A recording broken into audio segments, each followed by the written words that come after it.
All right, Shalom. I want to start off as always by giving all praise and glory unto Yahweh Ba'ashim Yahushua Ba'ashim Chakadash. Abundance unto the apostles, the elders, and the bishops of Great Millstone. I want to send much love to the brothers out there doing this work in truth and sincerity. And I also want to send peace and blessings unto the believers of the hopeful elect. And real quick in this lesson, I wanted to address the so-called challenge that was put out by Rakah of the GOCC. He said that pretty much proved that Cornelius is an Israelite out of the Bible. He said, don't go to Acts 2, don't go to Revelation 7 to prove that Cornelius is an Israelite. First and foremost, you can't tell nobody not to go to the scriptures. When you say go into the scriptures and prove it, but don't go to them scriptures. That don't make no sense.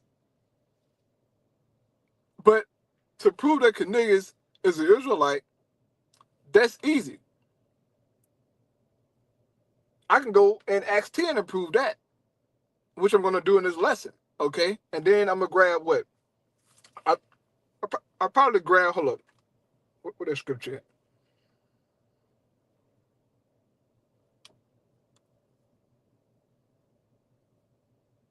Yeah, so I probably grab maybe one or two precepts, all right? But this is real easy, okay? Because this is concerning Cornelius and all of the scattered Israelites who was in the Gentile state of mind, who were living unclean lives. This is about them pretty much being converted back into the faith, all right? The prodigal son. But here we go. This shouldn't be too long. This is Acts 10, and I'm going to go to verse 9, right? It says, on the morrow as they went on their journey and drew nigh unto the city, Peter went up upon the house to pray about the 6th hour. And he became very hungry and would have eaten, but while they made ready, he fell into a trance and saw heaven open, and a certain vessel descended unto him, as it had been a great sheet knit at the four corners, and let down to the earth, wherein were all manner of four-footed beasts of the earth, and wild beasts, and creeping things, and fowls of the air. And there came a voice unto him, Rise, Peter, kill and eat. But Peter said, Not so, Lord, for I have never eaten anything common or unclean. And the voice spake unto him again the second time, What God had cleansed, that call not thou common. So Peter got this vision, right, of this sheet that was knit at the four corners, right? And on top of that sheet were all manner of unclean beasts, okay? This was symbolic for something, man. All right? Hold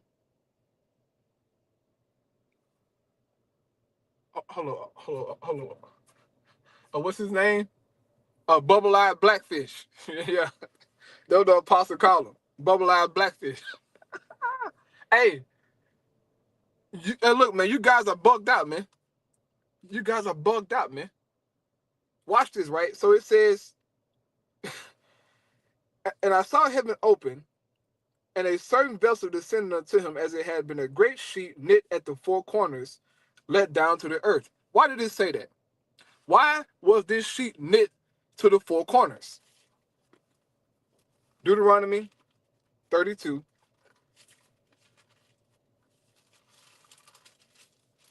And verse 26. It says, and I said, I would scatter them into corners. Who is the them? The Israelites. I will scatter them into corners. I will make the remembrance of them to cease from among men. Meaning what? You're going to become heathen. Become Gentiles. All right?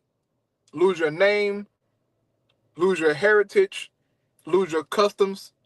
and you're going to pretty much live as the heathens. So when the Lord showed Peter this, it was a representation of the scattered Israelites, man, who were following the ways of the Greco-Roman Empire, okay? But all of Jake everywhere.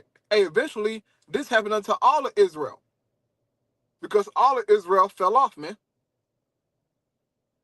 Eventually, right? That falling away happened, all of Israel fell off and became heathens pretty much.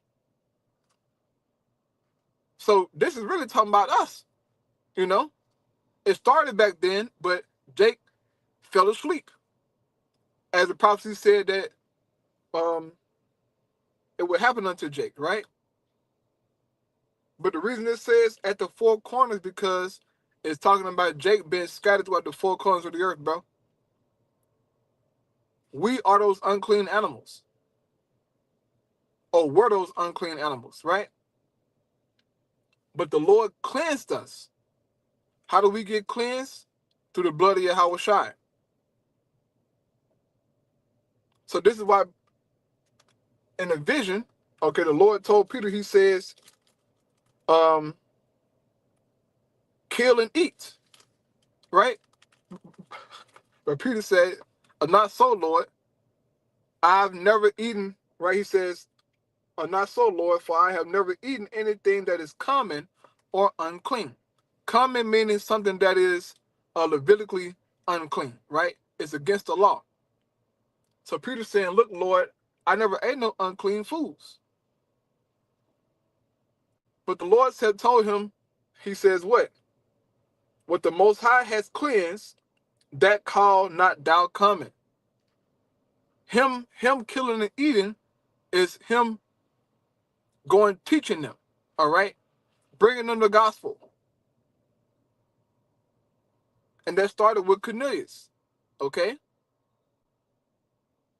But this is all of us. So Cornelius is an Israelite, man. He's a part, or he was a part of those unclean animals that was scattered on their sheep that the Lord cleansed, man. So that challenge, that you put out, dude, is really easy, and you've been in the faith for a long time, bro, and y'all still struggling with Cornelius this late in the game, all right? But hey, whatever. Believe what you want to believe, right? Shalom.